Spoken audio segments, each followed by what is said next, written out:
चलो मैं यूं एक बात बताता हूं आपको कि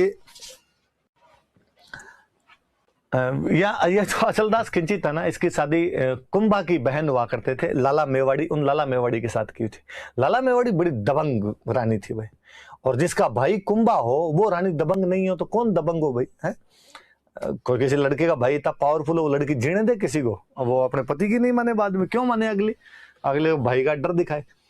तो लाला मेवाड़ी जब शादी होके आगे अचलदास खिंची के साथ यहाँ आके रहने लग गए, तो लाला मेवाड़ी ने अचलदास खिंची को कहा कि देखो अब आपने मेवाड़ में तोरण मार दिया, अब मेवाड़ में तोरण मार दिया तो अब और कहीं तोरण मारने की जरूरत नहीं, अब कोई शादी नहीं करोगे। अब मेवाड़ जैसी बड़ी रियासत में शादी करके आ गए, अब क्या छोटी मोटी जगह शादी करते घूमोगे आप? अचलदास खिंची के बेचारे की एक ही रानी थी, लाला मेवाड़ी। कहते हैं एक बार अचलदास खिंची का दरबार लगा हुआ और मारवाड़ से दो भाई बहन थे, वो दरबार के अंदर आए। वो कलाकार थे, बहुत अच्छे, संगीत बहुत अच्छा गाया करते थे, वाद्य यंत्र बहुत अच्छा बजाया करते थे, और उन भाई बहन ने बहुत अच्छा संगीत सुनाया, बहुत अच्छे वाद्य यंत्र सुनाए। अचलदास खिंची बड़े राजी हुए। अचलदास खिंची ने उस लड़की को कहा कि मैंने इतने सालों तक सुना था कि मारवाड़ की लड़कियां सुलक्षणा होती है, 36 गुणों से संपन्न होती है।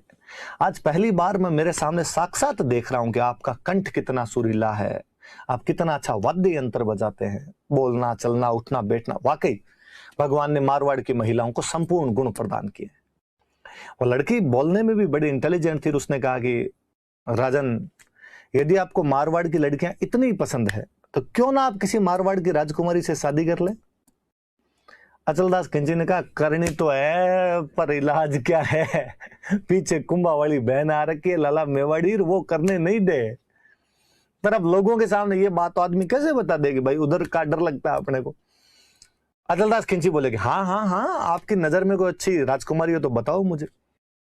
बीकानेर में एक गांव पड़ता है जांगलू, जांगलू नाम का गांव था। किसी टाइम यहाँ सांखला राजपूतों का अधिकार हुआ करता था। सांखला को, वो जो जांगलू का कोई सांखला राजा था, उसकी बेटी थी उमा, उमा दे सांखली, और उस लड़की ने अचलदास खिंची को कहा कि हमारे बीकानेर में जांगलू नाम की जगह, वहां की उमा दे सांखली, सांखलों की राजकुमारी तो सांखली होगी, उमा दे सांखली नाम करके एक राजकुमारी बेहद बेहद सुंदर है, और जितने राजन आपको गुण चाहिए वो सब गुण उमा दे सांखली में, और क्यों ना आप उमा दे सांखली से शादी करो, मेरी सहेली है, मैं कहूंगी तू मान जाएगी। अचलदास खिंची ने कहा कि बताओ उसमें क्या क्या गुण है। कहते उस लड़की ने गीत गा के सुनाया था, उसके गुण बताए खूब अच्छे।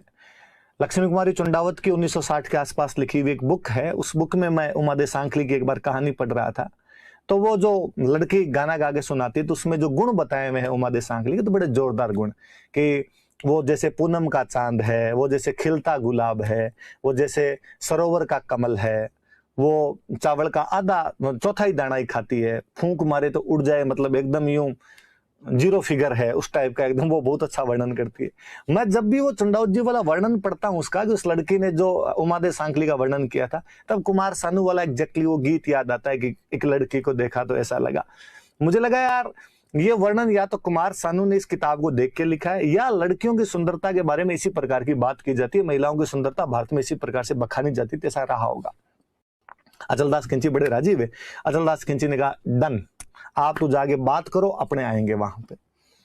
अब अचलदास खिंची लाला मेवाड़ी के पास गए, पटरानी तो लाला मेवाड़ी थे, और लाला मेवाड़ी को जाकर कहा कि भाई प्लीज एक बात है, मना मत करना।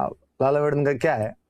कहा पहले कसम खाओ मना नहीं करोगे। अरे बात तो बताओ पहले, किस बात की कसम है? कि देखो मैं दरबार में वचन दे के आ गया, एक शादी तो और करने दो। लोग बाहर मजाकें उड़ाते हैं कि साहब अचलदास खिंची ने एक ही ब्याह कर रखा है, राजा के 2-4 रानियां, तो मैं तो एक ही लाने की बात कर रहा हूं। लाला मेवाड़ी ने कहा ना ना ना, फालतू की बात नहीं, ऐसी कोई बात नहीं होगी, कोई शादी नहीं कर सकते आप। अचलदास खिंची ने हाथ पैर जोड़े, अरे ऐसे नहीं। तो लाला मेवाड़ी ने कहा एक शर्त पे शादी करने दूं। कि क्या? कि शादी करके जब वापस आ जाओगे तो उस रानी से कभी बोलोगे नहीं, ना कभी उस रानी के पास जाओगे, अलग महलों में रहनी चाहिए। अचलदास खिंची ने कहा ठीक, ब्याह तो करने दे, बात तो रहे कम से कम, लोगों में कह के आ गया कि ब्याह करूंगा। लाला मेवाड़ी ने कहा ठीक। अब भाई गागरोन ठेठ झालावाड़ में मध्य प्रदेश के बॉर्डर पे पड़ा, बीकानेरी इधर ठेठ पाकिस्तान के बॉर्डर पे पड़ा। अचलदास खिंची गागरोन से जांगलू ब्याह करने के लिए आए। पहले राजा महाराजाओं की बारात वैसे भी महीने महीने रुका करती थी, और इसमें कोई बड़ी बात भी नहीं। दादाजी की उम्र के लोग जो मिलेंगे उनकी भी बारातें 3-3 दिन के लिए रुक जाया करती थी। कारण भी था, दूर जाते, ऊंट घोड़ों पे जाते, पशु थक जाते, वापस जल्दी कैसे आ पाएंगे, तो 2-2 3-3 दिन वहां विश्राम करके फिर ही आया करते थे। राजा की बारात थी तो महीने भर रुकी। पर कहते अचलदास खिंची ने तो अपनी बारात साल भर ही रोक ली थी, क्योंकि उमादे के बारे में, उमादे सांकली के बारे में जितना उस लड़की ने सुंदरता बताई थी, उमादे सांकली उससे भी बढ़कर सुंदर थे। कि मतलब अचलदास खिंची को लगा कि हम ही अस्त, हम ही अस्त, हम ही अस्त। अब भाई उधर साल भर हो गए, गागरोन वाले वेट करे कि वापस आए राजा, और राजा जाने का नाम ही नहीं ले। लाला मेवाड़ी उधर शासन संभाले, लाला मेवाड़ी बार बार लेटर लिख लिख के भेजे भाई आओ, पर अचलदास खिंची ने कह रखा कि उधर से कोई लेटर आए, गवर्नमेंट ऑफ गागरोन लिखा हुआ, फाड़ फाड़ के फेंक दिए जाए सारे। फाइनली एक पुरोहित जी को भेजा कि जाके देख के तो रास्ते में कहां रह गए, कोई लड़ाई हो गई, कहीं युद्ध में काम आ गए, हारी बीमारी, बरसात गर्मी, हुआ क्या है। यहां जांगड़ू पहुंचे पुरोहित जी, तब देखा अचलदास खिंची आराम से ससुराल में बैठे बैठे गोठे उड़ाए। यहाँ पे उसने अचलदास जी को जाकर, अचलदास जी साल हुआ है आपको, क्या कर रहे हो ऐसे, वापस चलो। अचलदास जी ने कहा ससुराल में तो बारात रुकती है, थोड़े दिन तो रुकना ही चाहिए। अरे साहब थोड़े दिन, 1 साल हो गया, बाहर गांव में लोग बात कर रहे हैं कि जवाई घर जवाई हो गया, और यही बैठा हुआ है, जाने का नाम ही नहीं लेता है। और दिक्कत कोई दूसरी है तो मुझे बताओ, हल देखेंगे। अचलदास खिंची ने कहा साहब दिक्कत ये है, वहां जाते ही बात बंद हो जाएगी। पुरोहित जी ने कहा कि अच्छा दुख है पेट बतावे मत हो, समस्या कुछ ही है बताते कुछ ही हो। पुरोहित जी ने कहा एक काम करते हैं, यहां से तो निकलते हैं, रास्ते में रुकते रुकते चलेंगे। कहा ठीक है। अब भाई वहां बीकानेर से जांगलू से रवाना हुए, रास्ते में थोड़ा सा चले, अचलदास जी कहे भाई थक गए, अब रोक लो, देखो अब रेस्ट करेंगे, खाना वाना खाते हैं। भाई रोक ली बारात, वहां रोक ली, 2-1 दिन वहां पे, नहीं घोड़े थक गए, ऐसे कोई घोड़े थोड़े चलते हैं लगातार। बरसात का टाइम है तो 4 महीने रेस्ट होगा भाई। चौमासे में आदमी आज बाहर जाए कल बाहर जाए, गर्मी का सीजन आएगा, ये रेगिस्तान, और यहाँ की गर्मी कितनी भयंकर होती है, और गर्मी में नहीं ज्यादा नहीं चलना, अपने घोड़ों के पैर जलने लग जाए। सर्दी आए तो रोक ले, धीमे धीमे धीमे धीमे साल एक और लगाया भाई, पर कितना ही टाइम लगाओ, गागरोन तो आगे सरकने से रहा, गागरोन तो वहीं का वहीं। फाइनली गागरोन पहुंचे, अचलदास जी अपने बचनों के पक्के। अचलदास जी ने रानी उमादे सांखली के लिए दूसरे महल बनवाए, उनमें छोड़ दिया। खुद अचलदास जी लाला मेवाड़ी के पास रहते और वहां पे जाते ही नहीं। 7 साल बीत गए, उमादे सांखली ने अचलदास खिंची को देखा ही नहीं। उमादे सांखली वहां अपनी दासियों के साथ महल में अकेली रहे बेचारी। वो लड़की जिसने रिश्ता करवाया था वो 7 साल बाद घूमती घूमती आई, वो उमादे सांखली के पास गई। उमादे को जाकर और बताओ उमादे मजे हैं कि नहीं है, मेरा करवाया हुआ रिश्ता है, ठेठ गागरोन गढ़ में लाके बिठाया देखो तुम्हें। उसने कहा रे किस्मत फोड़ दी तूने, कहां लाके बिठा दिया, इस महल में दासियों के सिवा कोई है ही नहीं, मैं और दासियां हैं। अचलदास जी यहां कभी आए नहीं, क्यों? अरे कि मुझे तो यहां आने के बाद पता चला कि लाला मेवाड़ी के इनके बीच में कोई कॉन्ट्रैक्ट हो रखा था। अचलदास जी का कॉन्ट्रैक्ट ये था कि मेरे यहां आने के बाद बातचीत नहीं की जाएगी। वो लड़की बेहद समझदार थी। उस लड़के ने कहा चलो इसका भी हल निकालते हैं, कोई करेंगे कुछ ना कुछ। और कहते हैं कि उस लड़की ने ऐसी अफवाह फैलाई, ऐसी खबर फैलाई कि उमादे सांखली के पास में जो हार है, नेकलेस जो है उमादे सांखली के पास, ऐसा दुनिया में किसी के पास नहीं है। महिलाओं की ईर्ष्या का सबसे बड़ा कोई कारण हो सकता है ना, तो वो आभूषण है। आभूषणों से ज्यादा महिलाएं और किसी चीज से ईर्ष्या नहीं करे, जेल्स नहीं करे। दूसरे के पास हो और अपने पास नहीं हो, जीव जले भाई। ये बात लाला मेवाड़ी को पता चली। लाला मेवाड़ी ने कहा अच्छा कुंभा की बहन मैं, हार अच्छा उसके पास, गागरोन की पटरानी मैं, और अच्छा हार लेके बेटी उमादे सांखली। और उसने उमादे सांखली के पास मैसेज भेजा कि एक बार हार का डिजाइन दिखा दे, कल का कल ऐसा हार नहीं लेके आ गए तो देख लेना। वो लड़की बड़ी समझदार थी। उस लड़की ने लाला मेवाड़ी के पास समाचार भिजवाया कि हार दे दिया जाएगा डिजाइन देखने के लिए, 1 दिन के लिए हार देंगे, पर बदले में 1 दिन के लिए अचलदास खिंची हमारे महलों में आने चाहिए। लाला मेवाड़ी का डन, हार आना चाहिए, सब सीधी सी बात। उस दिन जब अचलदास जी आए तो लाला मेवाड़ी ने कहा ये क्या तरीका है, वो भी तो आपकी रानी है, संभाल के तो आना ही चाहिए कभी आपको, आप उधर भी तो जाके उन महलों में भी तो कभी। अचलदास जी ने कहा रे आज सूरज किधर से उगा, तुम्हारे कहने के चक्कर में नहीं जाता, मुझे तो जाना ही है।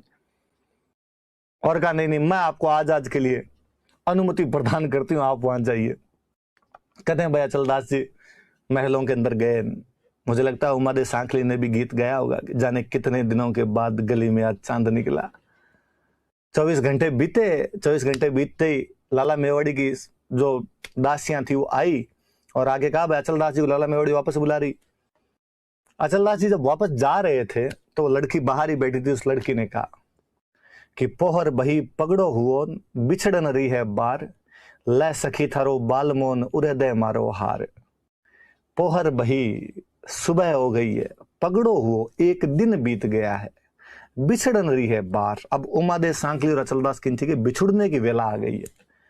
पर लै सखी थारो बालमो, है सखियां तुम्हारे इस बलमे को ले जाओ, पर उड़दे मारो हार, पर वो हार तो ला के दो जो डिजाइन के लिए लेके गई थी। और उन लड़कियों ने हार पकड़ाया। अचलदास जी ने कहा ये क्या था, ये हार लिया तुमने, दोहा बोला, इसका मतलब हुआ?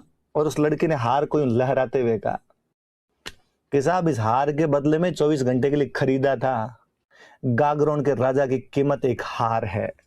एक हार की डिजाइन दिखाकर गागरोन के राजा को 24 घंटे के लिए खरीदा जा सकता है। अचलदास खिंचे हुए यहां लगी जाके, अरे यार ऐसे कैसे किया जा सकता है। अचलदास जी वापस गए और उन्होंने जाके लाला मेवाड़ी कहा कि लाला मेवाड़ी, आपने जितना कहा था मैंने हमेशा किया, पर आप मेरी बिक्री कैसे कर सकते हो, मेरा मोल कैसे लगा सकते हो? अब मैं आपके पास एक दिन भी नहीं रुकूंगा। आपने कॉन्ट्रैक्ट तोड़ा है। आपके कहे अनुसार मैं 7 साल तक उन महलों में नहीं गया था, आपके कहने के बाद गया था, पर ऐसा काम किया आपने, इस प्रकार भेजा मुझे वहां पर, और अब मैं यहां पर एक दिन भी नहीं रुकूंगा। लाला मेवाड़ी ने खूब रोकने की कोशिश की, लेकिन अचलदास जी नहीं रुके। उसके बाद अचलदास जी वहां उमादे के पास में चले गए थे। मुझे लगता है उमादे सांखली को भी विश्वास ही नहीं हुआ होगा कि अचलदास जी इतने जल्दी पधार जाएंगे वापस। उसने पूछा होगा कि अरे इतनी जल्दी कैसे आ गए? अचलदास जी एक बार फिर बोले होंगे कि तेरे लिए मैं सिग्नल तोड़ ताड़ के। तो अचलदास खिंची बड़ा गजब राजा हुआ है। चुंडावत जी वाली कहानी मुझे अक्सर याद आती है। तो अचलदास जी की 2 रानियां थी, एक लाला मेवाड़ी हुआ करती थी और एक आपके उमा दे सांखली हुआ करती थी। लाला मेवाड़ी का बेटा था पालहन सिंह, जो बाद में अचलदास खिंची के बाद में राजा बना था।